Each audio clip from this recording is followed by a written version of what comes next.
Hi everyone, future powered by ഗൂഗിളും നമ്മുടെ റീനീറ്റിന്റെ ക്ലാസ്സുകൾ വളരെ അടിപൊളിയായിട്ട് മുന്നോട്ടേക്ക് പോയിക്കൊണ്ടിരിക്കുകയാണ്. ഇതിനു മുന്നേ ബോട്ടണിയിലെ 2 ചാപ്റ്ററുമായിട്ട് നിങ്ങളെ കാണാൻ ഞാൻ വന്നിട്ടുണ്ടായിരുന്നു, photosynthesis and respiration in plants. ഇന്ന് സെക്കൻഡ് ഇയർ ബോട്ടണിയിലെ ഏറ്റവും ഇമ്പോർട്ടൻ്റ് ആയിട്ടുള്ള നമ്മുടെ first chapter sexual reproduction in flowering plants. Okay, ആ ചാപ്റ്റർ ആണ് നമ്മൾ ഇന്ന് ഡിസ്കസ് ചെയ്യാൻ പോകുന്നത്. Okay, so welcome back. നമുക്ക് വളരെ ഭംഗിയായിട്ട് തന്നെ sexual reproduction in flowering plants എന്ന് പറയുന്ന ചാപ്റ്ററും അതുമായി ബന്ധപ്പെട്ട കുറച്ച് തിയറീസും നമുക്ക് പെട്ടെന്ന് തന്നെ എന്ത് ചെയ്യാം, പറഞ്ഞ് സെറ്റ് ആക്കാം. റെഡി? അപ്പൊ നമ്മൾ ആദ്യത്തെ ക്വസ്റ്റ്യനിലേക്ക് വരികയാണ്. ഓക്കെ, ആദ്യത്തെ ചോദ്യത്തിലേക്ക് വരുന്നതിന് മുന്നേ നമുക്ക് ഈ സെക്ഷൽ റീപ്രൊഡക്ഷനെ കുറിച്ച് വളരെ ബ്രീഫായിട്ടൊന്ന് ഡിസ്കസ് ചെയ്യണ്ടേ. അപ്പോൾ മക്കളെ, സെക്ഷൽ റീപ്രൊഡക്ഷൻ എന്ന് പറയുന്നത് നിങ്ങൾക്കറിയാം, അവിടെ 2 ഗ്യാമീറ്റുകളുടെ, മെയിൽ ഗ്യാമീറ്റിന്റെയും ഫീമെയിൽ ഗ്യാമീറ്റിന്റെയും ഫ്യൂഷൻ അല്ലെങ്കിൽ ഫെർട്ടിലൈസേഷൻ നടക്കുന്നുണ്ട് അല്ലേ? Okay, and sexual reproduction it leads to variation. നമ്മൾ പഠിച്ചിട്ടുള്ളതാണല്ലോ. ഒരു ആൻജിയോസ്പം അല്ലെങ്കിൽ ഫ്ലവറിംഗ് പ്ലാന്റിന്റെ കേസിലേക്ക് വരുമ്പം അവരുടെ സൈറ്റ് ഓഫ് സെക്ഷൽ റീപ്രൊഡക്ഷൻ എന്ന് പറയുന്നത് ഫ്ലവർ ആണ്. ഫ്ലവറിന് 4 വേൾഡ്സ് ഉണ്ട് അല്ലെ? കാലിക്സ്, കൊറോള, ആൻഡ്രീഷ്യം, ഗൈനീഷ്യം ആണല്ലോ. അതില് ആൻഡ്രീഷ്യം ആൻഡ് ഗൈനീഷ്യം അതാണ് റീപ്രൊഡക്റ്റീവ് വേൾഡ്സ്. അതേപോലെ കാലിക്സ് ആൻഡ് കൊറോളയാണ് എന്തെന്ന് പറയുന്നത് ആക്സസറി വേൾഡ്സ് അല്ലെങ്കിൽ നോൺ എസെൻഷ്യൽ വേൾഡ്സ് എന്നൊക്കെ നമ്മൾ പറയാ അല്ലെ? ആൻഡ് സെക്ഷൽ റീപ്രൊഡക്ഷനിൽ 3 ഇവന്റുകളാണ് നടക്കുന്നത് എന്നുള്ളത് നമുക്കൊക്കെ എല്ലാവർക്കും അറിയുന്ന കാര്യമാണ്. Okay, pre fertilisation, fertilisation and post fertilisation. Okay ആണല്ലോ. ഇനി നമുക്ക് ഫസ്റ്റ് ചോദ്യത്തിലേക്ക് വരാം. ആദ്യത്തെ ചോദ്യം.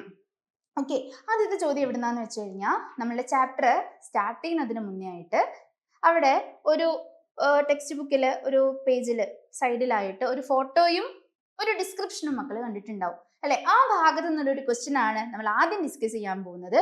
ക്വസ്റ്റ്യൻ മറ്റൊന്നുമല്ല, നമുക്ക് വായിക്കാം. Which of the following Indian botanists popularized the use of embryological characters in plant taxonomy? Okay, ഇപ്പൊ പ്ലാന്റ് ടാക്സോണമിയില് എംബ്രിയോളജിക്കൽ ക്യാരക്ടേഴ്സ് ഉപയോഗിച്ച് അതിനെ പോപ്പുലറൈസ് ചെയ്ത ഇന്ത്യൻ ബോട്ടണിസ്റ്റ് ആരെന്നാണ് നമ്മളുടെ ചോദ്യം. ഓക്കെ, വളരെ സിമ്പിൾ ആയിട്ടുള്ള ക്വസ്റ്റ്യൻ ആണ്. ചോദ്യത്തിന്റെ ആൻസർ എന്താ? It is Panchanan Maheshwari. Option 3 ആണ് ആൻസർ ആയിട്ട് വരിക. ആൻഡ് ഈ ബീർബൽ സാഹ്നി നമ്മൾ ഇതുവരെ NCERT-യിൽ ഈ ഒരു എന്താ നെയിമേ നമ്മൾ യൂസ് ചെയ്തിട്ടില്ല. അപ്പൊ നമ്മൾ അധികം അതിലേക്ക് ഡീറ്റെയിൽ ആയിട്ട് പോകണ്ട. MS സ്വാമിനാഥൻ നിങ്ങൾ അറിഞ്ഞിരിക്കേണ്ട ഒരു പേരാണ്, നിങ്ങൾ പഠിച്ചിട്ടുള്ള ഒരു പേരാണ് അല്ലെ? He is a father of green revolution in India. Then 4ാമത്തെ ഓപ്ഷൻ മെൽവിൻ കാൽവിൻ. നമ്മൾ കാൽവിൻ സൈക്കിൾ ഒക്കെ പഠിച്ചിട്ടുണ്ട് അല്ലെ? അപ്പോ അടുത്ത ചോദ്യത്തിലേക്ക് വരാം. ക്ലിയർ ആണല്ലോ ഫസ്റ്റ് ചോദ്യം. 2ാമത്തെ ചോദ്യം, ഇത് filament, the proximal end of filament is attached to. അപ്പൊ എവിടെയാണ് നമ്മൾ ഫിലമെന്റ് പഠിക്കണേ? അപ്പൊ ഫിലമെന്റ് അറിയണം എന്നുണ്ടെങ്കിൽ ഫസ്റ്റ് ഓഫ് ഓൾ നമ്മൾ നമ്മളുടെ സ്റ്റേമിനെ കുറിച്ചിട്ടൊന്ന് അറിഞ്ഞിരിക്കണം. ഓക്കെ, അപ്പൊ ഞാൻ പറഞ്ഞു ഒരു ഫ്ലവറിന്റെ റീപ്രൊഡക്റ്റീവ് വേൾഡിൽ പെട്ട ഒരാളാണ് ആര്? നമ്മളുടെ ആൻഡ്രീഷ്യം അല്ലെ? Male reproductive whorl. ആൻഡ്രീഷ്യത്തിന്റെ സിംഗിൾ യൂണിറ്റ് ആണ് സ്റ്റേമൻ. സ്റ്റേമിന് 2 ഭാഗങ്ങളാണുള്ളത്. ഒന്ന് ആന്തർ ആണ്, രണ്ടാമത്തത് ഫിലമെന്റ. ആന്തറിനെ കുറിച്ച് പറയുകയാണെന്നുണ്ടെങ്കിൽ ആന്തർ നമുക്കറിയാം, ആന്തർ ബൈലോബഡ് ആണ് അല്ലടാ? അതേപോലെ ആന്തർ എന്താ? ടെട്രാഗണൽ ആണ്. ദെൻ ആന്തർ എന്താ? ടെട്രാസ്പൊറാഞ്ചിയേറ്റ് ആണ്. ഒന്നുകൂടെ ഉണ്ടായിരുന്നല്ലോ. And anther is dithecous. ഇങ്ങനെ 4 ഫീച്ചേഴ്സ് ആണ് നമ്മൾ ആന്തറിന് പറഞ്ഞുകൊണ്ടിരിക്കുന്നത് ആണല്ലോ. ദെൻ ആന്തറിന്റെ താഴെ നിങ്ങൾക്ക് ലോങ് സ്ലെൻഡർ സ്റ്റോക്ക് കാണാൻ പറ്റും. ആ ലോങ് സ്ലെൻഡർ സ്റ്റോക്കിനെയാണ് നമ്മൾ എന്ത് വിളിക്കുക? നമ്മൾ ഫിലമെന്റ് എന്ന് വിളിക്കുക. ആൻഡ് ദ ഫിലമെന്റിന്റെ പ്രോക്സിമൽ എൻഡ് അറ്റാച്ച് ചെയ്തിരിക്കുന്നത് എങ്ങോട്ടേക്കാണ്? അതാണ് നമ്മളുടെ ചോദ്യം. So the proximal end of filament is attached to, very simple, എങ്ങോട്ടേക്കാ? ഒന്നുകിൽ തലാമസ് അല്ലെങ്കിൽ പെറ്റൽ അല്ലെ? അപ്പോ നമ്മളുടെ ആൻസർ ഏതാ വരിക? ഓപ്ഷൻ 4 ആണ് ആൻസർ ആയിട്ട് വരിക. ക്ലിയർ അല്ലേ? അടുത്ത ചോദ്യത്തിലേക്ക് വരാം. അടുത്ത ചോദ്യം, tapetum is found in between. അപ്പൊ എവിടെയാണോ നമ്മൾ ടപ്പീറ്റം പഠിച്ചിട്ടുള്ളത് അല്ലെ? അപ്പൊ ടപ്പീറ്റത്തിനെ കുറിച്ച് അറിയണമെന്നുണ്ടെങ്കിൽ നമുക്ക് മൈക്രോസ്പൊറാഞ്ചിയം എന്ന് പറയണ്ടേ? ഓക്കെ, അപ്പൊ നമ്മൾ പഠിച്ചിട്ടുണ്ട് നമ്മളുടെ ആന്തർ ഡൈതീക്കസ അല്ലെ? ഒരു ലോബിനകത്ത് 2 തീക്കകളാണ് കാണാൻ പറ്റുക. ആ തീക്കയാണ് എന്ത്? മൈക്രോസ്പൊറാഞ്ചിയം. അത് മെച്യൂർ ആവുന്ന സമയത്ത് നമ്മൾ അവരെ എന്ത് വിളിക്കും? പോളൻ സാക്ക് എന്ന് വിളിക്കും അല്ലെ. ഈ മൈക്രോസ്പൊറാഞ്ചിയത്തിനെ സറൗണ്ട് ചെയ്ത് 4 വാൾ ലെയേഴ്സ് ഉണ്ട്, തെറ്റിക്കരുത്. 4 വാൾ ലെയേഴ്സ് ഉണ്ട്. ദെൻ ഔട്ടറിനെ വിളിക്കുന്ന പേരാണ് എന്ത്? എപ്പിഡെർമിസ് ആണല്ലോ. ദെൻ അതിന് ഇന്നറായിട്ട് എൻഡോത്തീസിയം, അതിനുള്ളിലായിട്ട് മിഡിൽ ലെയേഴ്സ്, മൾട്ടി ലെയർഡ് ആണ് കേട്ടോ ആള്. ദെൻ മിഡിൽ ലെയേഴ്സിന് ഇന്നർ ആയിട്ടാണ് നമുക്ക് ആരെ കാണാൻ പറ്റുക? Tapetum. The inner most layer of microsporangium ആണടാ ആരെന്ന് പറയുന്നത്? ടപ്പീറ്റം അല്ലെ. ടപ്പീറ്റത്തിന്റെ ഉള്ളിലായിട്ട് നിങ്ങൾക്ക് ആരെ കാണാം? സ്പോറോജീനസ് ടിഷ്യൂ അല്ലെ. ഡിപ്ലോയിഡ് ആണ് അല്ലെ. ഹോമോജീനസ് ആയിട്ടുള്ള സെല്ലുകളുടെ അല്ലെ, കോമ്പാക്ട്ലി അറേഞ്ച്ഡ് ഹോമോജീനസ് സെൽസ് ആണ് ആരെന്ന് പറയുന്നത്? Sporogenous tissue. ക്ലിയർ ആണല്ലോ. അപ്പൊ നമ്മളുടെ ചോദ്യം, ഈ ടപ്പീറ്റം ആരുടെ ഇടയിലാണ് കാണാൻ പറ്റുക? അപ്പൊ നമ്മളെ സീക്വൻസ് കൃത്യമായിട്ട് എഴുതുകയാണെന്നുണ്ടെങ്കിൽ ഏറ്റവും പുറമെ എപ്പിഡെർമിസ് ഉണ്ട്, ദെൻ അതിനകത്തായിട്ട് എൻഡോത്തീസിയം, അതിനുള്ളിലായിട്ട് മിഡിൽ ലെയേഴ്സ്, അതിനുള്ളിലായിട്ട് ടപ്പീറ്റം. ആ ടപ്പീറ്റത്തിന് മിന്നറായിട്ടാണ് നമുക്ക് ആരെ കാണാൻ പറ്റുക? Sporogenous tissue. ഓക്കെ, അപ്പോ ഈ ഒരു അറേഞ്ച്മെന്റ് എഴുതുമ്പോൾ തന്നെ അതിൽ നിന്ന് വളരെ ക്ലിയർ ആണ് നമ്മുടെ tapetum is found in between middle layers and sporogenous tissue. So option 4 ആണ് ആൻസർ ആയിട്ട് വരിക. ക്ലിയർ അല്ലേ? ഫങ്ഷൻസിലേക്ക് വരികയാണെന്നുണ്ടെങ്കിൽ ഈ എപ്പിഡെർമിസ്, എൻഡോത്തീസിയം, മിഡിൽ ലെയേഴ്സ്, ഇവർ 3 പേരും അവരുടെ ഫങ്ഷൻ ആയിട്ട് നമ്മൾ പറയുന്നത് ഒന്ന് പ്രൊട്ടക്ഷനും അതേപോലെ ഒന്ന് ഡെഹിസൻസ് ഓഫ് ആന്തറും ആണ് അല്ലെ. ദെൻ ടപ്പീറ്റം അത് നറിഷ്മെന്റ് പ്രൊവൈഡ് ചെയ്യുന്ന ആളാണ്. ഡെവലപ്പിംഗ് പോളൻ ഗ്രെയിൻസിനും അതേപോലെ പോളൻ മദേഴ്സെല്ലിനും ആവശ്യമായിട്ടുള്ള നറിഷ്മെന്റ് പ്രൊവൈഡ് ചെയ്യുന്ന ആളാണ് ആരെന്ന് പറയുന്നത്? നമ്മളുടെ ടപ്പീറ്റം. ക്ലിയർ അല്ലേ? ഓക്കെ, ദെൻ നമുക്ക് അടുത്ത ചോദ്യത്തിലേക്ക് വരാം. അടുത്ത ചോദ്യം എന്ന് പറയുന്നത് കുറേ സ്റ്റേറ്റ്മെന്റ്സ് ആണ് അല്ലെ. സ്റ്റേറ്റ്മെന്റ് ടൈപ്പ് ക്വസ്റ്റ്യൻസ് ആണ്. ഓക്കെ, അപ്പൊ ഈ സ്റ്റേറ്റ്മെന്റിൽ നിങ്ങളെടുത്ത് കണ്ടെത്താൻ പറഞ്ഞിട്ടുള്ളത് ഇതില് നോട്ട് ട്രൂ, ഇൻകറക്റ്റ് സ്റ്റേറ്റ്മെന്റ് ആണ് കണ്ടെത്താൻ പറഞ്ഞിട്ടുള്ളത്. അപ്പൊ നമ്മൾ ഈ സ്റ്റേറ്റ്മെന്റ് നോക്കുന്ന സമയത്ത് എല്ലാം നമ്മളുടെ പോളൻ ഗ്രെയിനിനെ കുറിച്ചിട്ടുള്ളതാ. അപ്പൊ നമുക്ക് ആദ്യം നമ്മളുടെ പോളൻ ഗ്രെയിനിനെ കുറിച്ച് വളരെ ബ്രീഫ് ആയിട്ടൊന്ന് കാര്യങ്ങൾ മനസ്സിലാക്കണം. അപ്പോ പോളൻ ഗ്രെയിനെ കുറിച്ച് നിങ്ങൾ ആദ്യം മനസ്സിലാക്കേണ്ട കാര്യം, it is the male gametophyte. Okay, male gametophyte ആണടാ ആരെന്ന് പറയുന്നത്? നമ്മളുടെ pollen grain. And pollen grains 2 condition ഉണ്ട്. 2 സെൽഡ് പോളൻ ഗ്രെയിനും ഉണ്ട്, 3 സെൽഡ് പോളൻ ഗ്രെയിനും ഉണ്ട്. ഒരു 2 സെൽഡ് പോളൻ ഗ്രെയിൻ എന്ന് പറഞ്ഞാൽ അവിടെ ഒരു വെജിറ്റേറ്റീവ് സെല്ലും അതേപോലെ ഒരു ജനറേറ്റീവ് സെല്ലും ആണ് ഉണ്ടായിരിക്കുക.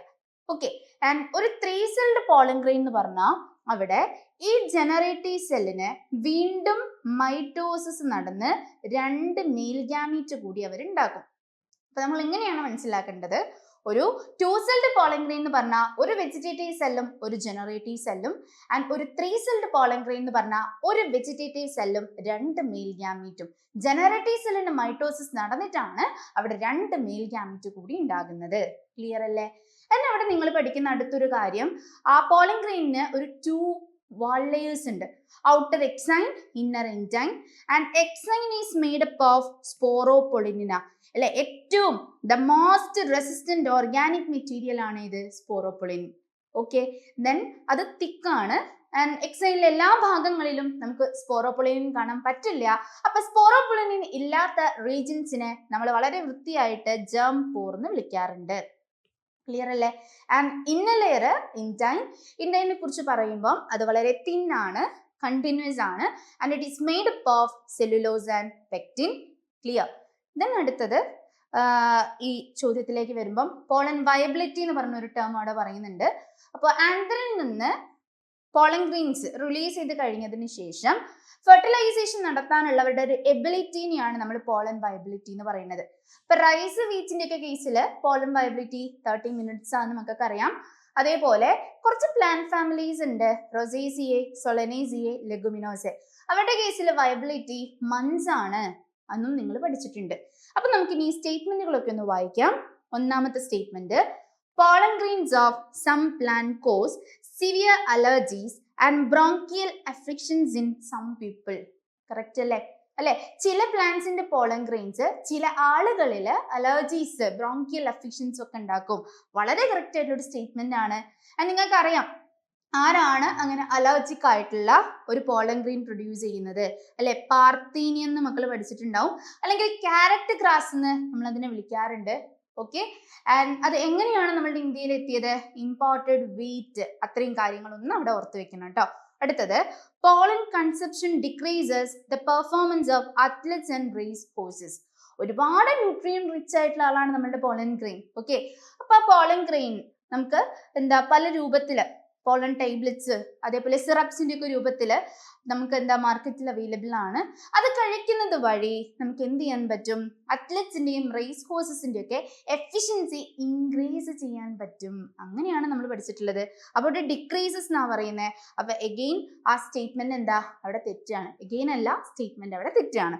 അടുത്തത്, in some members of Rosaceae pollen grain maintain viability for months അല്ലെ? Rosaceae, Solanaceae, Leguminosae viability last for months. Correct ആണ്. നാലാമത്തെ statement, pollen grains are rich in nutrient and they are used in the form of tables and syrups as food supplement. Correct അല്ലേ? നമ്മളിപ്പോൾ പറഞ്ഞതേ ഉള്ളൂ. So മക്കളെ, നിങ്ങളടുത്ത് പറഞ്ഞിട്ടുള്ളത് not true, that means incorrect statement കണ്ടെത്താനാണ്. അപ്പൊ ഇവിടെ ഏതാ ഇൻകറക്റ്റ്? ഓപ്ഷൻ 2. അപ്പൊ ഓപ്ഷൻ 2 ആണ് ആൻസർ ആയിട്ട് വരിക. സെറ്റ് അല്ലേ?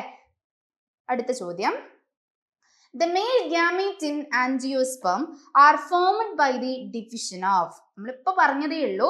എവിടുന്ന മെയിൽ ഗ്യാമീറ്റ് ഉണ്ടാവുന്നത്? ജനറേറ്റീവ് സെല്ലിന് മൈറ്റോസിസ് നടന്നിട്ടാണ് 2 മെയിൽ ഗ്യാമീറ്റ് ഉണ്ടാവുക. സോ ആൻസർ നമുക്ക് പെട്ടെന്ന് കിട്ടും. ഓപ്ഷൻ 1 ആണ് ഇവിടെ ആൻസർ ആയിട്ട് വരിക. അടുത്ത ചോദ്യം, the germ pore in the pollen grain are the region. നമ്മൾ പറഞ്ഞല്ലോ എന്താണ് germ pore എന്ന് പറയുന്നത്. Okay, outer layer exine is made up of sporopollenin. Pollen ഗ്രെയിന്റെ ഔട്ടർ ലെയർ എക്സൈൻ സ്പോറോപൊളിനിൻ കൊണ്ട് ഉണ്ടാക്കിയിട്ടുള്ളതാണ്. എന്നാൽ എക്സൈന്റെ എല്ലാ ഭാഗങ്ങളിലും നമുക്ക് സ്പോറോപൊളിനിൻ കാണാൻ പറ്റില്ല. അപ്പൊ സ്പോറോപൊളിനിൻ ആബ്സെന്റ് ആയിട്ടുള്ള ആ റീജിയൻസിനെയാണ് നമ്മൾ എന്ത് വിളിക്കുക? നമ്മൾ germ pore എന്ന് വിളിക്കുക. ആൻഡ് germ pore എന്തിനാണെന്ന് ചോദിച്ചു കഴിഞ്ഞാൽ ഇവിടുന്നാണ് പോളൻ ട്യൂബ് ഇനീഷ്യേറ്റ് ചെയ്യുന്നത് ആൻഡ് മെയിൽ ഗ്യാമിന്റെ റിലീസിനൊക്കെ കാരണമാണെന്ന് നമ്മൾ പഠിച്ചിട്ടുണ്ട് അല്ലെ? അപ്പൊ ഇതിലേതാണ് germ pore ന് കുറച്ച് സ്യൂട്ടബിൾ ആയിട്ടുള്ള ഒരു സ്റ്റേറ്റ്മെന്റ് എന്നാണ് നമ്മൾ കണ്ടെത്തേണ്ടത്. Which are made up of lignin and suberin. തെറ്റാണല്ലേ? That can withstand high temperature and strong acid and alkali. ആണോ? അല്ല, അത് സ്പോറോപൊളിനിനെ പറ്റിയിട്ടുള്ള ഒരു സ്റ്റേറ്റ്മെന്റാ. വിച്ച് ലാക്ക് സ്പോറോപൊളിനിൻ. ഇത് ശരിയാണ്. through which sperms are released into the female gametophyte. ഇത് നമുക്ക് ശരിയായിട്ട് എടുക്കാൻ പറ്റില്ല. സോ ഇവിടെ കറക്റ്റ് ആയിട്ടുള്ള സ്റ്റേറ്റ്മെന്റ് എന്ന് പറഞ്ഞാൽ ഏതാ? ഓപ്ഷൻ 3 ആണ്. അപ്പൊ ഓപ്ഷൻ 3 ആണ് ആൻസർ ആയിട്ട് വരിക. ക്ലിയർ അല്ലേ?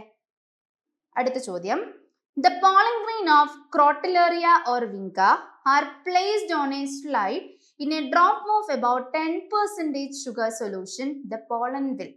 നമ്മൾ ടെക്സ്റ്റ് ബുക്കിൽ വളരെ വൃത്തിയായിട്ട് എന്താ NCERT വായിക്കുന്നുണ്ടെങ്കിൽ നിങ്ങൾക്ക് കാണാൻ പറ്റുന്ന ഒരു സ്റ്റേറ്റ്മെന്റ് തന്നെയാണത്. ക്രോട്ടലറിയ, വിങ്ക ഇവരുടെ പോളൻ ഗ്രെയിൻസ് നമ്മൾ 10%, ഇതൊക്കെ ഒന്ന് ഓർത്ത് വെച്ചോളൂ കേട്ടോ. 10% ഷുഗർ സൊല്യൂഷൻ അതിൽ നമ്മൾ ഒഴിച്ചു കഴിഞ്ഞാൽ നമുക്ക് അവിടെ എന്താണ് കാണാൻ പറ്റുക? നമുക്ക് എന്താ കാണാൻ പറ്റുക? ജെർമിനേറ്റ് അല്ലെ? പോളൻ ഗ്രെയിൻ ഒന്ന് ജെർമിനേറ്റ് ചെയ്യും and pollen tube will protrude out. Pollen tube form ചെയ്യുന്നതാണ് നമുക്ക് കാണാൻ പറ്റുക. അപ്പൊ ഓപ്ഷൻ 3 ആണ് ആൻസർ ആയിട്ട് വരിക. ഇത് ഒന്ന് വായിക്കണം. നമ്മൾ പലപ്പോഴും വായിക്കുന്ന സമയത്ത് വിട്ടുപോകാൻ സാധ്യതയുള്ള ഒരു ഭാഗമാണ്. അതിൽ 10% ഷുഗർ സൊല്യൂഷൻ, ക്രോട്ടലേറിയ, വിങ്ക, അതൊക്കെ ഒന്ന് പ്രത്യേകം എന്ത് ചെയ്യുക? ഒന്ന് ഓർത്ത് വയ്ക്കാം. അടുത്ത ചോദ്യം, the ovule of an angiosperm is technically equivalent to അല്ലെ? അപ്പൊ നമ്മൾ എവിടെ എത്തി? നമ്മൾ മെയിൽ റീപ്രൊഡക്റ്റീവ് വേൾ കംപ്ലീറ്റ് ചെയ്ത് നമ്മൾ ഫീമെയിൽ റീപ്രൊഡക്റ്റീവ് വേൾഡിന്റെ ഭാഗത്തിലേക്ക് എത്താണ്. സോ ഒരു ഫ്ലവറിന്റെ ഫീമെയിൽ റീപ്രൊഡക്റ്റീവ് വേൾ എന്ന് പറയുന്നത് നമ്മളുടെ ഗൈനീഷ്യാണ് ആണല്ലോ. ആൻഡ് ഗൈനീഷ്യത്തിന്റെ സിംഗിൾ യൂണിറ്റ് പിസ്റ്റിലാണ്. 3 ഭാഗങ്ങളുണ്ട് അതിന്, സ്റ്റിഗ്മ, സ്റ്റൈൽ, ഓവറി. ആൻഡ് ഓവറിക്കകത്ത് ലോക്യൂൾസ് ഉണ്ട്, അല്ലെങ്കിൽ ഒവേറിയൻ കാവിറ്റീസ് ഉണ്ട് എന്ന് പറയാം. അതിനകത്ത് ഒരു കുഷ്യൻ ലൈക്ക് ടിഷ്യൂ ഉണ്ട്. ആരാ അത്? പ്ലാസന്റയാണ്. ആൻഡ് പ്ലാസന്റയിലാണ് ആര് അറേഞ്ച് ചെയ്തിട്ടുണ്ടാവുക? ഒവ്യൂൾസിനെ അറേഞ്ച് ചെയ്തിട്ടുണ്ടാവുക അല്ലെ? അപ്പൊ ആ ഒവ്യൂള് ആർക്ക് ഈക്വൽ ആണെന്നാണ് ചോദ്യം. That ovule is technically equivalent to ആരാടാ? Megasporangium. ഓപ്ഷൻ 1 ആണ് ആൻസർ വരിക. ഇതിന്റെ പ്ലോയിഡ് പറയുകയാണെങ്കിൽ അത് ഡിപ്ലോയിഡ് ആണെന്ന് കൂടി എന്ത് ചെയ്യുക, ഒന്ന് ഓർത്തു വെക്കുക അല്ലെ. അടുത്തത് ആ ഒവ്യൂളിന്റെ സ്ട്രക്ചർ നിങ്ങൾ വളരെ വൃത്തിയായിട്ട് പഠിച്ചിട്ടുണ്ട് അല്ലെ. ടെക്സ്റ്റ് ബുക്കിൽ നമുക്ക് ഇങ്ങനെ ഒരു ഡയഗ്രം കാണാം. Ovule is attached to placenta അല്ലെ. ഒവ്യൂള് പ്ലാസന്റയുമായി അറ്റാച്ച് ചെയ്തിരിക്കുന്നത് എന്താ, ഒരു സ്റ്റോക്ക് വഴിയാണ്. ഇറ്റ് ഈസ് കോൾഡ് എന്താ, ഫ്യൂണിക്കിൾ. പഠിച്ചിട്ടുണ്ടല്ലോ. ആൻഡ് ഫ്യൂണിക്കിളും ഒവ്യൂളിന്റെ ബോഡിയും മീറ്റ് ചെയ്യുന്ന ജംഗ്ഷനെയാണ് നമ്മൾ എന്ത് വിളിക്കുക, hilum. Okay. Then protective envelopes ആണ് ആര്, ഇന്റഗുമെൻ. ക്ലിയർ അല്ലേ. ആൻഡ് ഇന്റഗുമെന്റ് മൊത്തത്തിൽ നമ്മുടെ ഒവ്യൂളിനെ കവർ ചെയ്തിട്ടില്ല. അപ്പൊ ഇന്റഗുമെന്റ് ഇല്ലാത്തൊരു ഭാഗമുണ്ട്. ഇറ്റ് ഈസ് കോൾഡ് എന്താ, മൈക്രോപൈൽ. ക്ലിയർ. ആൻഡ് ഇന്റഗുമെന്റിന്റെ ഉള്ളിലായിട്ട് നിങ്ങൾക്ക് കുറച്ച് മാസീവ് സെൽസ് കാണാം. അവരെ വിളിക്കുന്ന പേരാണ് എന്ത്, ന്യൂസെല്ലസ്. ക്ലിയർ അല്ലേ. ആ ന്യൂസെല്ലസിലാണ് നമുക്ക് ആരെ കാണാൻ പറ്റുക, എംബ്രിയോസാക്. ആരാ എംബ്രിയോസാക് എന്ന് പറയുന്നത്, അത് ഫീമെയിൽ ഗ്യാമറ്റോഫൈറ്റ് ആണ് അല്ലെ. And basal part of ovule എന്ന് പറയുന്നത് ആരാ, ചലാസയാണ്. And most common type of ovule, ഒരുപാട് ടൈപ്പ് ഒവ്യൂൾസ് ഉണ്ട്. And the most common type എന്ന് പറയുന്നത് ആരാ, അത് അനാട്രോപ്പസ് ഒവ്യൂൾ ആണ്. ഇതൂടെ മക്കൾ എന്തായാലും എന്ത് ചെയ്യണം, ഓർത്തു വെക്കണം. ക്ലിയർ അല്ലേ. പിന്നെ നിങ്ങൾക്ക് കാണാൻ പറ്റാം 3 കണ്ടീഷൻസ് അല്ലെ, 3 ഡയഗ്രാംസ് അങ്ങനെ പറയുന്നതാണ് കുറച്ചുകൂടെ നല്ലത്. നമുക്കറിയാം സിംഗിൾ യൂണിറ്റ് ആയിട്ടുള്ള ഗൈനീഷ്യത്തിന്റെ സിംഗിൾ യൂണിറ്റ് ആയിട്ടുള്ള പിസ്റ്റിൽസ് അല്ലെങ്കിൽ കാർപ്പൽസ് 2 രീതിയിലുണ്ട്. മേ ബി അത് യുണൈറ്റഡ് ആകാം അല്ലെങ്കിൽ ഫ്രീ ആകാം അല്ലെ. ഇനി എണ്ണം വെച്ച് പറയുകയാണെങ്കിൽ അവിടെ ഒരു പിസ്റ്റിൽ അല്ലെങ്കിൽ കാർപ്പൽ ഉള്ള കണ്ടീഷനും ഉണ്ട്, ഒരുപാട് കാർപ്പൽസ് ഉള്ള കണ്ടീഷനും ഉണ്ട്. ഒറ്റ പിസ്റ്റിൽ അല്ലെങ്കിൽ കാർപ്പലേ ഉള്ളൂ എന്നുണ്ടെങ്കിൽ നമ്മൾ മോണോ കാർപ്പലറി എന്ന് പറയും. ഒരുപാട് ഉണ്ടെങ്കിൽ നമ്മൾ എന്ത് പറയും, മൾട്ടി കാർപ്പലറി കണ്ടീഷൻ എന്ന് പറയും. ആ മൾട്ടി കാർപ്പലറി കണ്ടീഷനിൽ തന്നെ 2 വിധം ഉണ്ട്. ഒന്നുകിൽ ആ കാർപ്പൽസ് ഫ്യൂസ്ഡ് ആവാം, പിസ്റ്റിൽസ് ഫ്യൂസ്ഡ് ആവാം, അല്ലെങ്കിൽ പിസ്റ്റിൽസ് എന്താകാം, ഫ്രീ ആകാം. ഫ്യൂസ്ഡ് ആണെങ്കിൽ അതിനെ നമ്മൾ സിൻകാർപ്പസ് എന്ന് പറയും. ഫ്രീ ആണെങ്കിൽ എന്ത് പറയും, അപ്പോ കാർപ്പസ് എന്ന് പറയും. അപ്പൊ ആ കണ്ടീഷൻ ഇവിടെ കൃത്യമായിട്ട് കാണിച്ചിട്ടുണ്ട്. ഈ 3 ഡയഗ്രാംസ് എക്സാമിന് ചോദിക്കാം. എന്തായാലും ഈ ഡയഗ്രാംസ് ഒന്ന് നോക്കി വെക്കണം. ആദ്യത്തെ ഡയഗ്രാം ഹിബിസ്കസ്, മൾട്ടി കാർപ്പലറി അല്ലെ, സിൻകാർപ്പസ് കണ്ടീഷൻ ആണ് ഹിബിസ്കസ്. ദെൻ അടുത്ത കണ്ടീഷൻ നിങ്ങൾക്ക് കാണാൻ പറ്റുന്നത് ആരാ, അതും ഫ്യൂസ്ഡ് ആണ് അല്ലെ. അത് നമ്മളുടെ ആരാണ്, സിൻകാർപ്പസ് കണ്ടീഷൻ കാണിക്കുന്ന പപ്പാവർ ആണ്. ദെൻ മൂന്നാമത്തെ ഡയഗ്രാം എന്ന് പറയുന്നത് ആരാ, അത് അപ്പോ കാർപ്പസ് കണ്ടീഷൻ കാണിക്കുന്ന ആരാ, മൈക്കീലിയാണ്. അപ്പൊ ഈ ഡയഗ്രാംസ് എന്ത് ചെയ്യുക, കൃത്യമായിട്ടൊന്ന് നോക്കുക. ഇനി നമുക്ക് ക്വസ്റ്റ്യനിലേക്ക് വരാം. ഒരു മാച്ച് ദ ഫോളോയിങ് ക്വസ്റ്റ്യൻ ആണ് കാണാൻ പറ്റുക. ഭയങ്കര സിമ്പിൾ ആണ്, നമുക്ക് പെട്ടെന്ന് തന്നെ മാച്ച് ചെയ്യാം. ഫ്യൂണിക്കിൾ.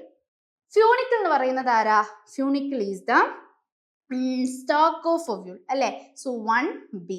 ദെൻ രണ്ടാമത്തത് ഇന്റഗുമെന്റ. ആരാ ഇന്റഗുമെന്റ് എന്ന് പറയുന്നത്, protective envelope of ovule. Clear അല്ലേ. Then chalaza. Chalaza is basal part of ovule ആണ്. ദെൻ നാലാമത്തത് ഹൈലം. ഹൈലം എന്ന് പറയുന്നത് എന്താ, hilum is junction part of ovule. ഡിയിലേക്ക് മാർക്ക് ചെയ്യാം. ദെൻ മൈക്രോപൈൽ എന്ന് പറയുന്നത് സ്മോൾ ഓപ്പണിംഗ് ഓഫ് ഒവ്യൂൾ. അഞ്ചാമത്തത് എയിലേക്ക് നമുക്ക് എന്ത് ചെയ്യാം, മാച്ച് ചെയ്യാം. അപ്പൊ ഇങ്ങനെ ഒരു ഓപ്ഷൻ ഇവിടെ ഉണ്ടോ നോക്കുക. 1B, yes 1B, 2C, 2 option ഉണ്ട് നമുക്ക്, 3E, 4D, 5A. So answer option 1 ആണ് ഇവിടെ നമുക്ക് എന്ത് ചെയ്യാം, ആൻസർ ആയിട്ട് എടുക്കാൻ പറ്റാം. അപ്പം നല്ല ക്വസ്റ്റ്യൻ ആണ്, എന്ത് ചെയ്യണം, പോയിട്ട് ആ ഭാഗം നല്ല വൃത്തിയായിട്ട് പഠിക്കണം. അടുത്ത ചോദ്യം നമ്മളുടെ മെഗാസ്പോറോജെനിസിന്റെ ഭാഗത്തു നിന്നുള്ളതാ അല്ലെ. മക്കളെ നിങ്ങൾ മൈക്രോസ്പോറോജെനിസിസും മെഗാസ്പോറോജെനിസിസും പഠിച്ചിട്ടുണ്ട്. ഓക്കെ. അപ്പൊ മെഗാസ്പോറോജെനിസിസ് എന്ന് പറയുന്നത് എന്താ, നമ്മളുടെ മെഗാസ്പോർ മദർ സെല്ലിൽ നിന്ന് മെഗാസ്പോറുകൾ ഫോം ചെയ്യുന്ന ആ പ്രോസസ്സിനെയാണ് നമ്മൾ എന്ത് പറയാ, മെഗാസ്പോറോജെനിസിസ് എന്ന് പറയാം. ഓക്കെ. അപ്പോ അതിന് കൃത്യമായിട്ടുള്ള ഒരു സീക്വൻസ് ഉണ്ട്. ആ സീക്വൻസ് അല്ലെ ആണ് നിങ്ങളോട് ഇവിടെ നിന്ന് കണ്ടെത്താൻ പറഞ്ഞിട്ടുള്ളത്. അപ്പൊ നമുക്ക് അതിനെ കൃത്യമായിട്ട് എങ്ങനെ എഴുതാം, നമ്മളുടെ കയ്യില് ഒവ്യൂൾ ഉണ്ട്. നമ്മളുടെ കയ്യിലല്ല, പ്ലാന്റില് ഫ്ലവറിൽ ഒവ്യൂൾ ഉണ്ട്. ആ ഒവ്യൂളില് അകത്ത് ആരുണ്ട്, ഒവ്യൂളിൽ നിങ്ങൾക്ക് ന്യൂസെലസ് എന്ന് പറയുന്ന സ്ട്രക്ചറിനെ കാണാം. ആ ന്യൂസെലസിൽ നിന്ന് അവിടെ ആരുണ്ടാകും, ആർക്കി സ്പോറിയം ആണല്ലോ. ആർക്കി സ്പോറിയത്തിൽ നിന്ന് megaspore mother cell. Megaspore mother സെല്ലിന് മിയോസിസ് നടക്കും. ഇപ്പൊ 4 ഡോട്ടർ സെൽ ഉണ്ടാവും. So megaspore tetrad. അതിൽ 3 എണ്ണം എന്ത് ചെയ്യും, ഡീജനറേറ്റ് ചെയ്യും. 1 മാത്രമാണ് ഫങ്ഷണൽ. ആ ഒരു ഫങ്ഷണൽ മെഗാസ്പോർ ടെട്രാഡിൽ നിന്ന് ഒരു ഫങ്ഷണൽ മെഗാസ്പോർ അല്ലെ, ആ ഒരു ഫങ്ഷണൽ മെഗാസ്പോർ ആണ് പിന്നീട് ആരായിട്ട് മാറുക, നമ്മളുടെ എംബ്രിയോ സാക്ക് ആയിട്ട് മാറുക, അല്ലെങ്കിൽ ഫീമെയിൽ ഗ്യാമറ്റോഫൈറ്റ് ആയിട്ട് മാറുക. ക്ലിയർ അല്ലേ? അപ്പൊ ഈ കറക്റ്റ് സീക്വൻസ് ഇവിടെ ഉണ്ടോ നമുക്ക് നോക്കാം. ഒവ്യൂള്, അതിനകത്ത് ന്യൂസെലസ്. ഇപ്പൊ ന്യൂസെലസ് എന്ന് തുടങ്ങുന്ന 2 ഓപ്ഷൻ ആണ് ഉള്ളത്. ന്യൂസെലസിൽ നിന്ന് ആർക്കീസ്പോറിയം. അപ്പൊ ഈ 2 ഓപ്ഷൻ നമുക്ക് വെട്ടിക്കളയാം അല്ലെ.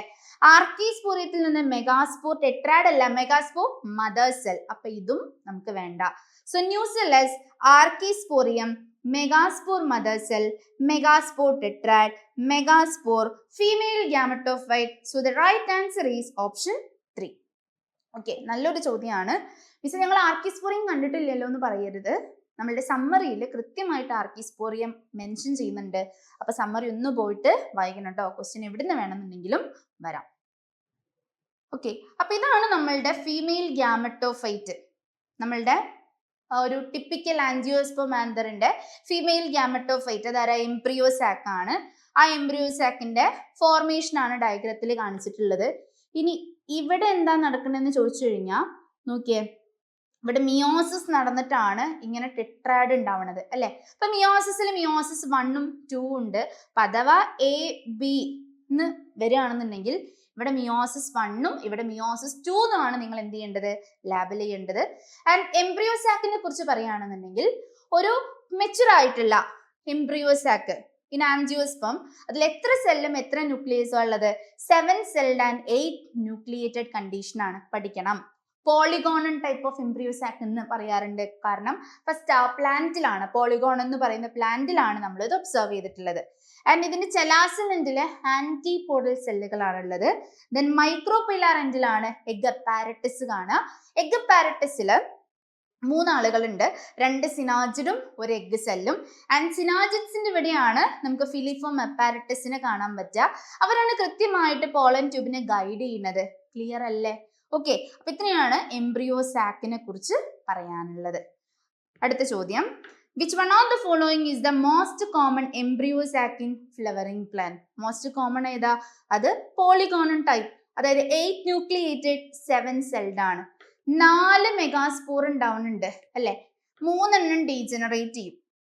ഒന്നിൽ നിന്നല്ലേ നമ്മളുടെ എംബ്രിയോ സാക്ക് ഉണ്ടാവുന്നത് അല്ലെ. അപ്പൊ ഒരു മെഗാസ്പോറിൽ നിന്ന് എംബ്രിയോ സാക്കിന്റെ ഫോർമേഷൻ നടക്കുന്നത് കൊണ്ട് തന്നെ ആ ഡെവലപ്മെന്റിനെ നമ്മൾ എന്താടാ പറയാ, നമ്മൾ മോണോസ്പോറിക് ഡെവലപ്മെന്റ് എന്നാണ് പറയാ. സോ ആൻസർ വളരെ സിമ്പിൾ ആയിട്ട് നിങ്ങൾക്ക് ഇവിടുന്ന് ഐഡന്റിഫൈ ചെയ്യാൻ പറ്റും. അത് മോണോസ്പോറിക്കാ അല്ലെ. എത്ര സെല്ലാ? 7 സെൽഡാ. എത്ര ന്യൂക്ലിയേറ്റഡാ? 8 ന്യൂക്ലിയേറ്റഡ് ആണ്. സോ ഓപ്ഷൻ 1 ആണ് ആൻസർ ആയിട്ട് വരിക. ക്ലിയർ അല്ലേ? അടുത്ത ചോദ്യം, the arrangement of nuclei in a normal embryo sac in a dicot plant is. ഒരു ഡൈക്കോട്ട് പ്ലാന്റിലെ നോർമൽ എംബ്രിയോ സാക്കിലെ ന്യൂക്ലിയസിന്റെ അറേഞ്ച്മെന്റാ. ഇപ്പൊ നോക്കുക, ഒരു ഡൈക്കോട്ട് പ്ലാന്റിലെ എംബ്രിയോ സാക്കില് ഇവിടെ 3 ആന്റിപോഡൽ സെല്ലുകളാണ് ചലാസൽ എൻഡിൽ കാണാൻ പറ്റുക. അപ്പൊ 3 ന്യൂക്ലിയസ്. ദെൻ സെൻട്രൽ സെല്ലില് 2 പോളാർ ന്യൂക്ലിയൈ അല്ലെ. അത് കഴിഞ്ഞാൽ നമ്മൾ മൈക്രോപൈലാർ എൻഡിലേക്ക് വരുമ്പോൾ അവിടെ സിനോജിറ്റ്സ്, 1 എഗ് സെല്ല്, അവിടെ എത്ര വരും? 3 ന്യൂക്ലിയൈ. അപ്പൊ 3 + 2 + 3 ഓപ്ഷൻ 2 ആണ് ആൻസർ ആയിട്ട് വരിക. Set.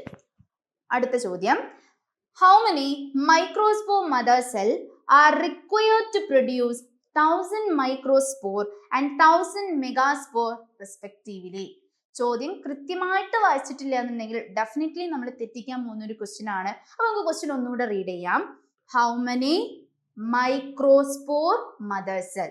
Okay, how many microspore mother cell are required to produce 1000 microspore and 1000 megaspore respectively? മക്കളെ നമുക്കറിയാം, മെഗാസ്പോറുകൾ ഉണ്ടാവണമെന്നുണ്ടെങ്കിൽ അവിടെ ആരാ വേണ്ടേ? അവിടെ മെഗാസ്പോർ മദർ സെൽസാ വേണ്ടേ അല്ലടാ. അപ്പോ ഇവിടെ ഈ മൈക്രോസ്പോർ മദർ സെല്ലുകൾ എത്ര വേണം? 1000 മെഗാസ്പോർ ഉണ്ടാവാൻ. അപ്പൊ നമുക്ക് സിമ്പിൾ ആയിട്ട് ആൻസർ കിട്ടും. എത്രയാ? 0.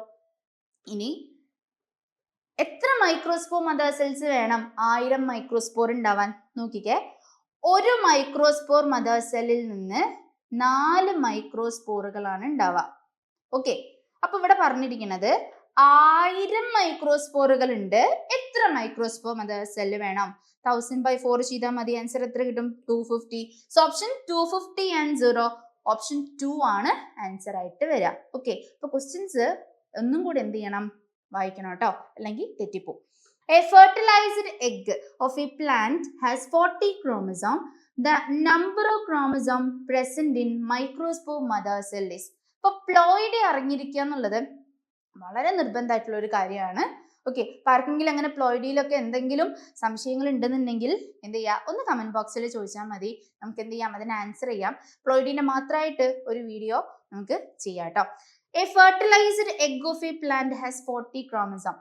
ഫെർട്ടിലൈസ്ഡ് എഗ് എന്ന് പറഞ്ഞാൽ നമുക്കറിയാം അത് സൈഗോട്ടാ. അപ്പൊ അതെന്താ? ഡിപ്ലോയിഡാ. ഇപ്പൊ 2 ഈക്വൽ ടു ആണ് എന്ത്? 40. The number of chromosome present in microspore mother cell. Microspore mother സെല്ലിന്റെ പ്ലോയിഡി എന്ന് പറയുന്നത് എന്താ? 2n തന്നെയാ അല്ലേ? അതും ഡിപ്ലോയിഡാ. സോ ആൻസർ ഒരു ഡൗട്ടും ഇല്ലാണ്ട് നമുക്ക് പറയാൻ പറ്റും ഓപ്ഷൻ 2 ആണ് ആൻസർ ആയിട്ട് വരാം.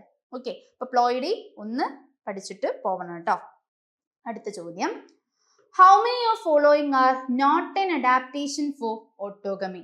Okay, how many എണ്ണമാണ് കണ്ടെത്തേണ്ടത് and not an adaptation for autogamy. Autogamy pollination 3 type ഉണ്ടെന്ന് നമുക്കൊക്കെ അറിയാം. ഓട്ടോഗമി ഉണ്ട്, ഗെയ്റ്റ്നോഗമി ഉണ്ട്, സീനോഗമി ഉണ്ട് അല്ലെ? അപ്പൊ ഓട്ടോഗമി നടക്കാൻ അഡാപ്റ്റേഷൻ അല്ലാത്തത്, ഓക്കെ, അതാണ് നമ്മൾ കണ്ടെത്തേണ്ടത്. അപ്പൊ നിങ്ങൾക്കറിയാം ഓട്ടോഗമി നടക്കണമെന്നുണ്ടെങ്കിലുള്ള കണ്ടീഷൻ ഒന്ന് ഫ്ലവർ എന്താവണം? ബൈസെക്ഷുവൽ ആവണം അല്ലെ? രണ്ടാമത്തെ ഒരു കണ്ടീഷൻ എന്ന് പറയുന്നത് എന്താ? Anther and stigma should lie close to each other. മൂന്നാമത്തെ കണ്ടീഷൻ എന്ന് പറയുന്നത് എന്താ? സിങ്ക്രണൈസേഷനാ. ആന്തറിൽ നിന്ന് പോളൻ ഗ്രെയിൻസ് റിലീസ് ചെയ്യുന്നതും അതേപോലെ സ്റ്റിഗ്മ റിസപ്റ്റീവ് ആവണതും ഒരേ സമയത്താവണം, സിങ്ക്രണൈസ്ഡ് ആവണം ആണല്ലോ. ദെൻ എന്താ? അവിടെ സെൽഫ് ഇൻകോമ്പാറ്റിബിലിറ്റി, ജനറ്റിക് ആയിട്ടുള്ള ഒരു സാധനം ഉണ്ടാവരുതെന്ന് വേണമെന്നുണ്ടെങ്കിൽ നമുക്ക് പറയാം. ഇപ്പൊ നോക്കുക, ഇവിടെ ഓക്സാലിസ് പ്രൊഡ്യൂസിങ് ക്ലെയ്സ്റ്റോഗ്യാമസ് ഫ്ലവർ. നിങ്ങൾക്ക് അറിയാം 3 പ്ലാന്റ്സ് പഠിക്കുന്നുണ്ട്. Oxalis, Viola, Commelina. ഇവർ 2 ടൈപ്പ് ഫ്ലവേഴ്സ് ഉണ്ടാക്കും. ചാസ്മോഗ്യാമസ് ഫ്ലവറും ക്ലെയ്സ്റ്റോഗ്യാമസ് ഫ്ലവറും. ക്ലെയ്സ്റ്റോഗ്യാമസ് ഫ്ലവർ എന്ന് പറഞ്ഞാൽ നോട്ട് ഫുള്ളി ഓപ്പൺഡാ അല്ലെ? അപ്പൊ അത് മൊത്തമായിട്ട് ഓപ്പൺ ആവണില്ല. അപ്പം അവിടെ ഒരിക്കലും എന്ത് നടക്കില്ല? ഒരിക്കലും ക്രോസ് പോളിനേഷൻ നടക്കില്ല. ഏത് നടക്കാനാണ് സാധ്യത? ഓട്ടോഗമി മാത്രം. അപ്പം Oxalis producing cleistogamous flower, it is an adaptation അല്ലെ? അടുത്തത് Viola producing chasmogamous flower. Chasmogamous fully ഓപ്പൺഡാ. ഓക്കെ, അപ്പൊ അവിടെ ഏതും നടക്കാം, അവിടെ ക്രോസ് പോളിനേഷനും നടക്കാം. അപ്പൊ ഇത് നോട്ട് ആൻ അഡാപ്റ്റേഷൻ എന്നാണ് പറയാൻ പറ്റുക. Hibiscus producing chasmogamous flower. Hibiscus chasmogamous flower produce ചെയ്യുക. അപ്പൊ അതും എന്താണ്? ഒരു അഡാപ്റ്റേഷൻ അല്ല. കാരണം അവിടെയും ക്രോസ് പോളിനേഷൻ അല്ലെങ്കിൽ സീനോഗമി നടക്കാം. Flowers produced by papaya. പപ്പായന്റെ കണ്ടീഷൻ പറയുകയാണെങ്കിൽ പപ്പായ എന്താ? മൊണീഷ്യസ് ആണോ ഡയീഷ്യസ് ആണോ? നമ്മളെ പപ്പായ ഡയീഷ്യസ് ആ. മൊണീഷ്യസ് അല്ല, എന്താ? ഡയീഷ്യസ് ആ. അപ്പൊ പ്ലാന്റ് ഡയീഷ്യസ് ആണ് എന്ന് പറഞ്ഞു കഴിഞ്ഞാൽ ഒരു മെയിൽ പ്ലാന്റും ഉണ്ടാകും, ഒരു ഫീമെയിൽ പ്ലാന്റും ഉണ്ടാകും. മെയിൽ പ്ലാന്റിലെ മെയിൽ ഫ്ലവേഴ്സ് മാത്രം അല്ലെ? ഫീമെയിൽ പ്ലാന്റില് ഫീമെയിൽ ഫ്ലവേഴ്സ് മാത്രം. അപ്പൊ ഇവിടെ ഒരിക്കലും എന്തില്ല? ഓട്ടോഗമി ഇല്ല അല്ലെ? നിങ്ങളുടെ അടുത്ത് കണ്ടെത്താൻ പറഞ്ഞിട്ടുള്ളത് എത്ര എണ്ണാണ് അഡാപ്റ്റേഷൻ, ഓട്ടോഗമി നടക്കാൻ അഡാപ്റ്റേഷൻ അല്ലാത്തത്? എത്ര എണ്ണാണ്? 2 എണ്ണാണ്. സോ ഓപ്ഷൻ 2 ആണ് ആൻസർ ആയിട്ട് വരാം. നല്ലൊരു ക്വസ്റ്റ്യൻ ആണ്. കൃത്യമായിട്ട് എക്സാമ്പിൾസും ആ കണ്ടീഷൻസും ഒക്കെ അറിയുന്ന ഒരാളെ സംബന്ധിച്ച് വളരെ സിമ്പിൾ ആയിട്ട് ചെയ്തു പോകാൻ പറ്റുന്ന ഒരു ചോദ്യം. നോക്കാം അടുത്ത ചോദ്യം. Plants with ovaries having only one or a few ovule are generally pollinated by. നമ്മള് പോളിനേറ്റിംഗ് ഏജൻസ്, ഒരുപാട് പോളിനേറ്റിംഗ് ഏജൻസ് ഉണ്ടെന്ന് പഠിച്ചിട്ടുണ്ട്. ഓക്കെ, ആൻഡ് അതില് 3 ടൈപ്പ് പോളിനേഷൻ നമ്മൾ എക്സ്ട്രാ വളരെ ഡീറ്റെയിൽഡ് ആയിട്ട് തന്നെ പഠിക്കുന്നുണ്ട്. Water pollination, wind pollination, insect pollination. നമ്മൾ അതിന്റെ ഫീച്ചേഴ്സ് ഒക്കെ പഠിക്കുന്നുണ്ട്. അങ്ങനെ നിങ്ങൾ ഫീച്ചേഴ്സ് പഠിച്ചിരുന്ന സമയത്ത് നിങ്ങൾ പഠിച്ചിട്ടുള്ള ഒരു പോയിന്റ് ആണ്, ഓവറിക്കകത്ത് ഒരു ഒവ്യൂളേ ഉള്ളൂ എന്നുണ്ടെങ്കിൽ അത് ആര് പോളിനേറ്റ് ചെയ്യുന്ന ഫ്ലവറാ? ഷുവർലി അതാരാ? വിൻഡ് പോളിനേഷൻ ആണ്. ഓപ്ഷൻ 2 ആണ് ആൻസർ വരാം. അപ്പൊ ആ ഫീച്ചേഴ്സ് വിൻഡ്, വാട്ടർ, ഇൻസെക്ട് കൃത്യമായിട്ട് പഠിക്കണം. ഓക്കെ, ആൻഡ് വിൻഡ് പോളിനേഷൻ പറയുമ്പം ഇയാളെ നിങ്ങൾ മറക്കരുത്, അതുപോലെ ടെക്സ്റ്റിൽ കൊടുത്തിട്ടുള്ളതാണ് കോൺകോബ്. ഇവിടെ എന്താണ്? സ്റ്റിഗ്മയും സ്റ്റൈലും കൂടെ ഒരുമിച്ചുള്ള ഇയേഴ്സ് മെൻഷൻ ചെയ്യുന്നുണ്ട്. ആ ഇയേഴ്സ് എന്താ ചെയ്യുന്നത്? പോളൻ ഗ്രെയിൻസിനെ ട്രാപ്പ് ചെയ്യാണ് ചെയ്യുന്നത് അല്ലെ. അപ്പോൾ ഈ ഡയഗ്രം ആ ഇയേഴ്സും കൂടെ ഒന്ന് ഓർത്ത് വെക്കണം കേട്ടോ. അടുത്ത ചോദ്യം, identify the incorrect statement related to pollination. പോളിനേഷനുമായി ബന്ധപ്പെട്ട ഇൻകറക്റ്റ് സ്റ്റേറ്റ്മെന്റ് ആണ് നമ്മൾ ഇവിടുന്ന് കണ്ടെത്തേണ്ടത് അല്ലെ. ആന്തറിൽ നിന്നുള്ള പോളൻ ഗ്രെയിൻസ് സ്റ്റിഗ്മയിൽ വന്ന് വീഴുന്നതാണ് പോളിനേഷൻ എന്ന് പറയുന്നത്.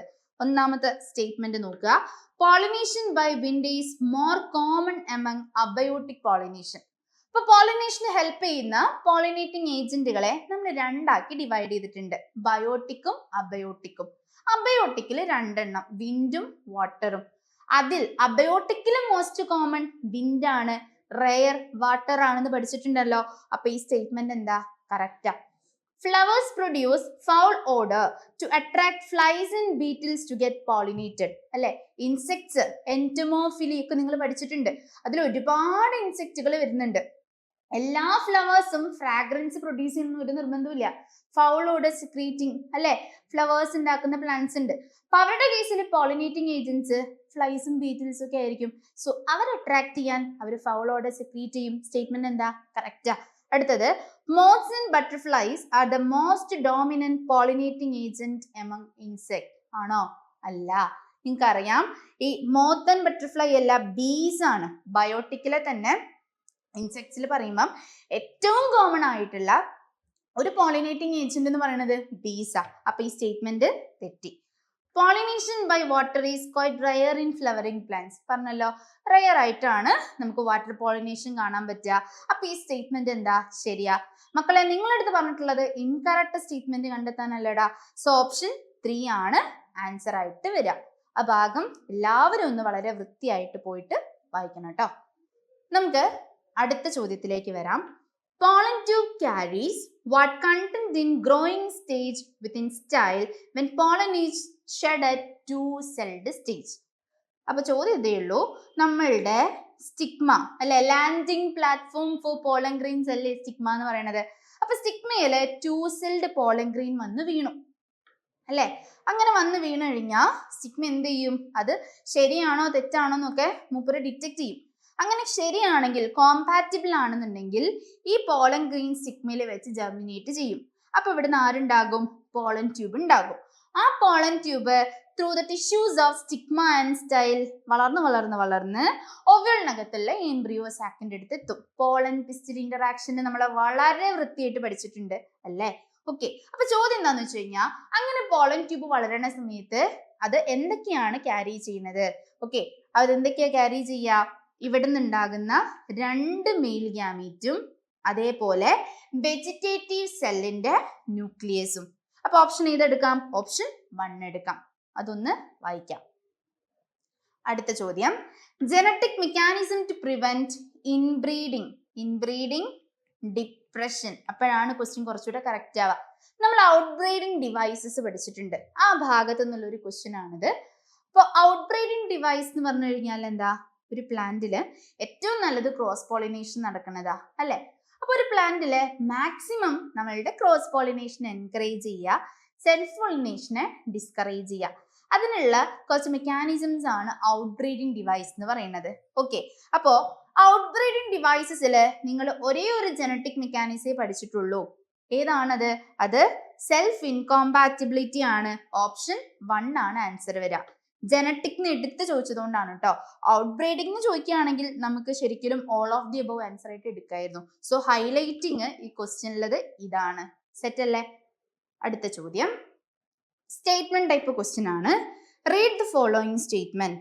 ഓക്കെ, നമ്മളെടുത്ത് ഏതൊക്കെ സ്റ്റേറ്റ്മെന്റ് ആണ് ശരി എന്നാണ് കണ്ടെത്താൻ പറഞ്ഞിട്ടുള്ളത്. In some seed remnants of nucellus are also persistent. This residual persistent nucellus is perisperm. Correct അല്ലേ? ബ്ലാക്ക് പെപ്പറും ബീറ്റൊക്കെയാണ് എടാ നമ്മൾ എക്സാമ്പിൾ ആയിട്ട് പഠിച്ചിട്ടുള്ളത്. ആൻഡ് പെരിസ്പം ഡിപ്ലോയിഡ് മീൻസ് ഒന്ന് ഓർമ്മിപ്പിക്കുകയാണ്, അത് ഡിപ്ലോയിഡ് ആണ്. Tapetum nourishes developing pollen grain. Correct ആണല്ലോ. Tapetum has dense cytoplasm and is the innermost wall layer of microspore. Okay, അപ്പൊ ഈ ചോദ്യം നോക്കിയേ, സോറി ഈ സ്റ്റേറ്റ്മെന്റ് നോക്കേ. ടപ്പീറ്റത്തിന് ഡെൻസ് സൈറ്റോപ്ലാസം ഉണ്ട്, ശരിയാ. Innermost wall layer of microsporangium. മൈക്രോസ്പൊറാണോ? അല്ല. അപ്പൊ ആ സ്റ്റേറ്റ്മെന്റ് തെറ്റാ. അപ്പൊ ശരിയായിട്ടുള്ള സ്റ്റേറ്റ്മെന്റ് 1 and 2 ആണ്. ഓപ്ഷൻ 3 ആണ് ആൻസർ ആയിട്ട് വരാം. ക്ലിയർ അല്ലേ? അടുത്ത ചോദ്യം, the coconut water and the edible part of coconut are equivalent to. Okay, post fertilisation ഇവന്റ്സിലാണ് നിങ്ങൾ ഈ കാര്യം പഠിക്കുന്നത്.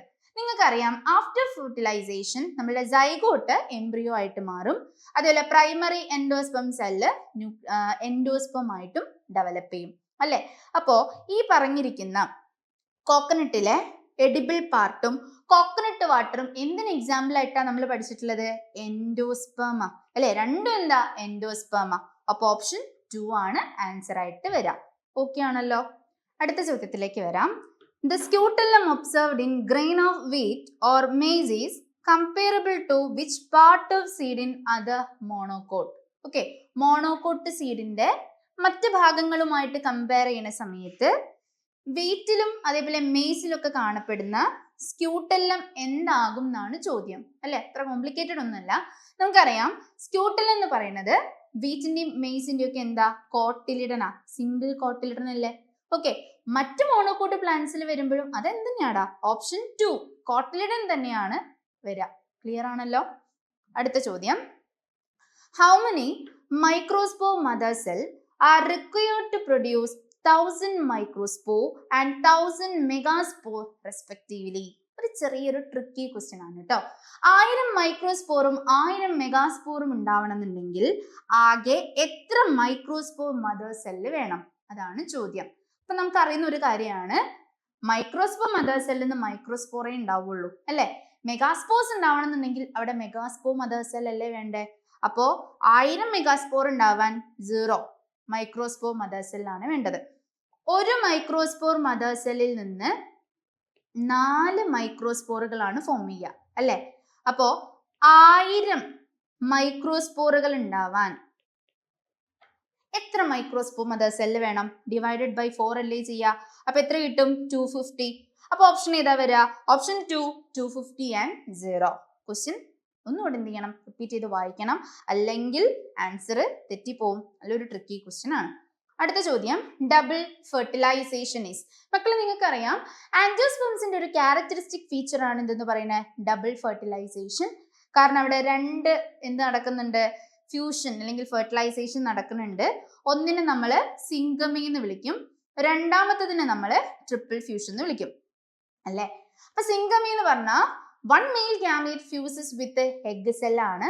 ആൻഡ് ട്രിപ്പിൾ ഫ്യൂഷൻ എന്ന് പറഞ്ഞാൽ the other male gamete fuses with a 2 polar nuclei അല്ലെങ്കിൽ a diploid secondary nucleus എന്നാണ് പറയാൻ പറ്റുക. അപ്പൊ ഇതിൽ നിന്ന് നമുക്ക് ഏത് ഓപ്ഷൻ ചൂസ് ചെയ്യാൻ പറ്റും? Fusion of 2 male gamete of a pollen tube with 2 different egg അല്ല. Fusion of 1 male gamete with 2 polar nuclei. ഇത് ട്രിപ്പിൾ ഫ്യൂഷൻ ആണ് അവിടെ മെൻഷൻ ചെയ്തിട്ടുള്ളത്. Fusion of 2 male gamete with 1 egg, അതും ഒറ്റയടിക്ക് ശരിയാന്ന് തോന്നും. Fusion of 1 male gamete with 1 egg എന്ന് പറയുമ്പോഴേ ശരിയാവുള്ളൂ. അപ്പൊ അതും തെറ്റാ. Syngamy and triple fusion. ഇപ്പൊ ഡബിൾ ഫെർട്ടിലൈസേഷനിൽ ഈ 2 അല്ലേ വരിക. അപ്പൊ ഓപ്ഷൻ ഏതാ വരിക? ഓപ്ഷൻ 4 ആണ് നമുക്ക് ആൻസർ ആയിട്ട് എടുക്കാൻ പറ്റുക. അടുത്ത ചോദ്യം ഒരു അസേഷൻ റീസൺ ടൈപ്പ് ക്വസ്റ്റ്യൻ ആണ്. അസേഷൻ നോക്കുക. Apomixis is a form of asexual reproduction that mimic sexual reproduction. ശരിയല്ലേ? അല്ലെ? സീഡ് ഫോംഡ് വിത്തൗട്ട് ഫെർട്ടിലൈസേഷൻ ആണ് അപ്പോമിക്സിസ്. നിങ്ങൾ 2 എക്സാമ്പിൾ ആണ് പഠിക്കുന്നത്, some species of Asteraceae and grasses. അപ്പൊ ഈ അസേഷൻ നമുക്ക് കറക്റ്റ് ആയിട്ട് എടുക്കാം. Occurrence of more than 1 embryo in a seed referred to as polyembryony. ശരിയല്ലേ?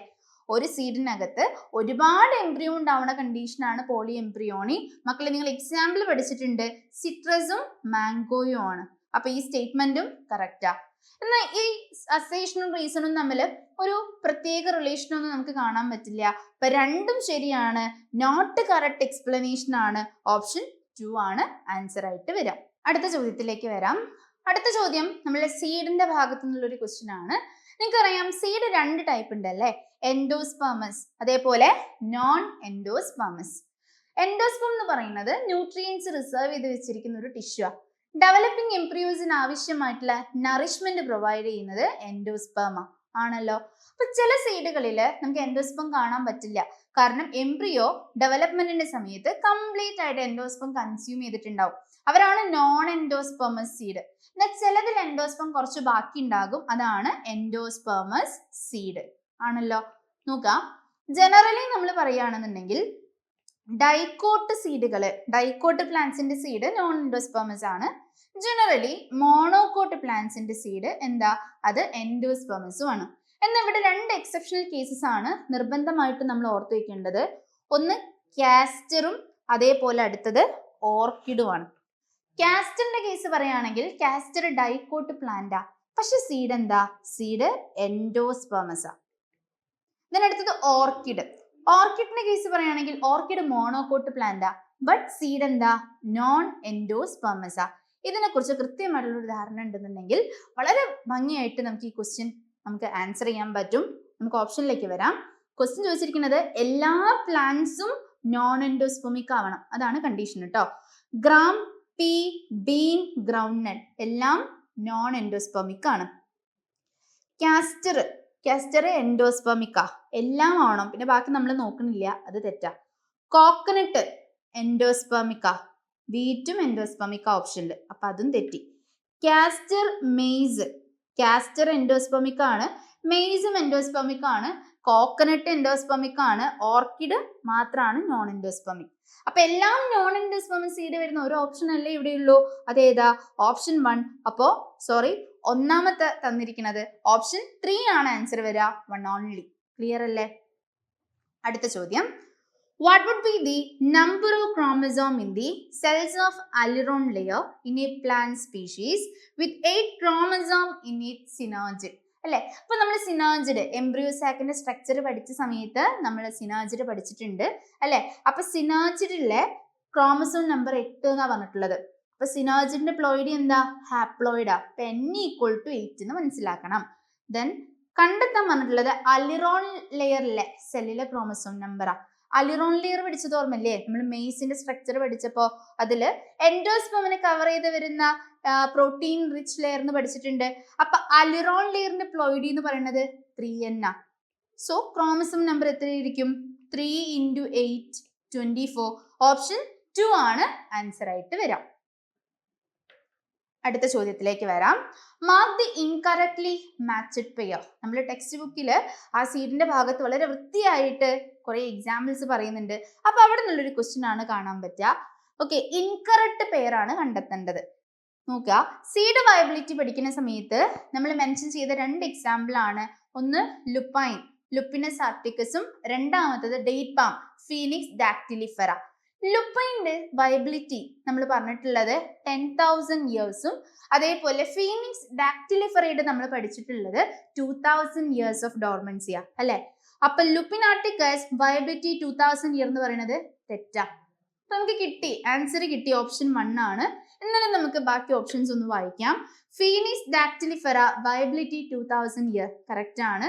സ്ട്രിഗ ആൻഡ് ഒറോബാങ്ക് ടെക്സ്റ്റ് ബുക്കിൽ വളരെ കൃത്യമായിട്ട് പറയുന്നുണ്ട് 3 പ്ലാന്റ്സ്, ഓർക്കിഡ്, ഒറോബാങ്ക്, സ്ട്രിഗ.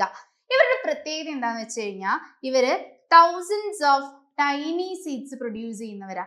ഓക്കെ, അതില് ഈ സ്ട്രിഗ, ഒറോബാങ്ക് പാരസൈറ്റിക് സ്പീഷീസ് ആണെന്നും പറയുന്നുണ്ട്. അപ്പൊ ആ പോയിന്റ് ഓർക്കണം. ഈ ഒരു കറക്റ്റ് ആയിട്ടാണ് മാച്ച് ചെയ്തിട്ടുള്ളത്. Some grasses and some Asteraceae apomixis, അതും കറക്റ്റ് ആണ്. സോ ഇവിടെ ആൻസർ ഓപ്ഷൻ 1 ആണ് വരിക അല്ലെ. അപ്പോൾ ഇത്രയാണ് നമുക്ക് sexual reproduction in flowering plants എന്ന് പറയുന്ന ചാപ്റ്റർ ഒന്ന് ഡിസ്കസ് ചെയ്യാനുള്ള ക്വസ്റ്റ്യൻസ്. നല്ല ചാപ്റ്റർ ആണ്, എല്ലാവരും നല്ല വൃത്തിയായിട്ട് വായിക്കുക, എന്നിട്ട് കുറെ എക്സാമുകളൊക്കെ എഴുതുക, പഠനത്തിൽ നല്ല രീതിയിൽ ഇൻവോൾവ് ചെയ്യുക. ജൂൺ 21-നാണ് നമ്മുടെ എക്സാം വരുന്നത്. അപ്പം എല്ലാം നല്ല അടിപൊളിയായിട്ട് നടക്കട്ടെ. So wish you all the best. By.